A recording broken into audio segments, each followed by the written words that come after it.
So coming up this weekend is going to be a very short notice fight where Timothy Cuamba has stepped in on short notice upper weight class on 3 days notice after fighting last weekend to take on Bolaji Oki, who will also be making his UFC debut.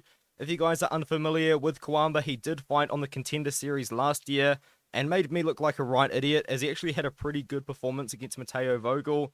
He didn't get the UFC contract, even though, in my opinion, I guess he could have got it. I mean, the fight was pretty close, but at the end of the day, Cuamba was really just piecing him up on the feet, looked really, really slick, was really good at defending takedowns, and just managed to obviously edge out the decision.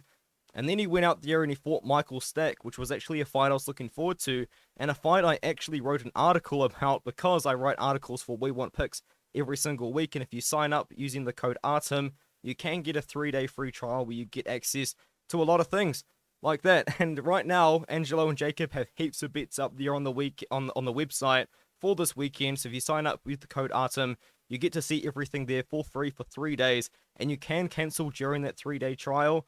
Aside from that, it will be $10 per month.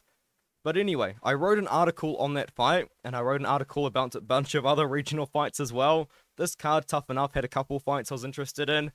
He goes out there against Michael Stack, who is like a pure wrestler for the most part, knocks him out with a pretty viral head kick. I mean, I saw it circulating on Twitter just a little bit. And now here he is in the UFC. I did kind of hope that that win over Michael Stack would put him back on the UFC's radar, but I didn't think he was going to get back into the UFC right now. What Timothy Cuamba is, he's a very slick striker. He's very fast, he's pretty technical as well, and he does like to move forward and throw a lot of volume. One thing that I do worry about in this fight, though, is just going to be the size difference. Bolaji Oki, if you guys are unfamiliar with him, he is like super built. Like, he is in really, really good shape. I'll see if his topology kind of shows what I mean. You can't really see it, but he is really well built, and he is really big for 155 pounds. So he's going to be a lot bigger than Cuamba in this one here. I think in general, Bolaji Oki is probably going to be a lot bigger than most lightweights that are 5'10", of course. Obviously, there are 6'3" lightweights. Oki's a big guy. He's going to be a lot bigger than Cuamba, and he's going to be a lot more powerful than Cuamba. I would say that Cuamba is going to be faster, as you would expect, as he is a featherweight coming up a weight class, and he is fast at 145. But it's going to be volume and speed versus the power of Oki. And I think Oki does have too much power for Cuamba. I do think that Oki is going to land a big shot, and I do think Oki is going to get the knockout. But I will say, this isn't a fight where I just look at the short notice fight and I see Cuamba taking the matchup on 4 days notice, or 3 days notice, I guess it would be, and think, you know what, he's got no chance, because he really does. If you look into Bolaji Oki's record just a little bit closer, I understand there are a lot of people with a lot of stock in Bolaji Oki, and I do understand because he's a really good fighter. You can see a lot of skills in his fights, but he hasn't really fought the best guys. I mean, he does have a good win over a guy called Tudor Domingi, and then he beat an undefeated 13-0 guy with a very padded record, Nair Malikian, and he won a decision on that fight. But you can go and watch that fight. I'm pretty confident it's on YouTube, and it goes the distance, and Oki looks like he's slowing down towards the end after having a really, really good first round. And then he obviously gets a couple first round finishes. Most impressively is his win over Dylan Salvador. I picked Dylan Salvador in that fight. He made me look like an idiot, because in that matchup, Bolaji Oki come forward, he threw bombs, he landed bombs, and it just looked like Dylan Salvador had no answer to the striking and to the big, powerful shots that Oki was landing on him. And Salvador's no joke of a striker. He's a former Glory kickboxer, if you guys didn't know. So Salvador's a good striker. Oki went out there and made him... Honestly, he didn't even make him look good, because Bolaji looked so good, he made Salvador look bad, and he was just landing bombs. That power was a big problem.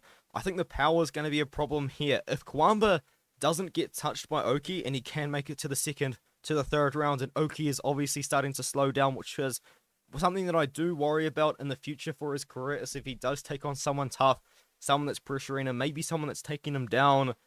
I can see Oki slowing down towards the end of a fight, but I think the power is going to be enough to overwhelm Cuamba. I guess if that makes sense. I do think he's going to land the shot. I do think he's going to knock out Cuamba. But, you know, on short notice, I understand Cuamba's coming up a weight class. He will still have to cut a little bit of weight, especially if he celebrated his last win. But if he didn't, and he's still in great shape, I could really see Cuamba maybe pulling off an upset, but it's not the pick. The pick is definitely Bolaji Oki.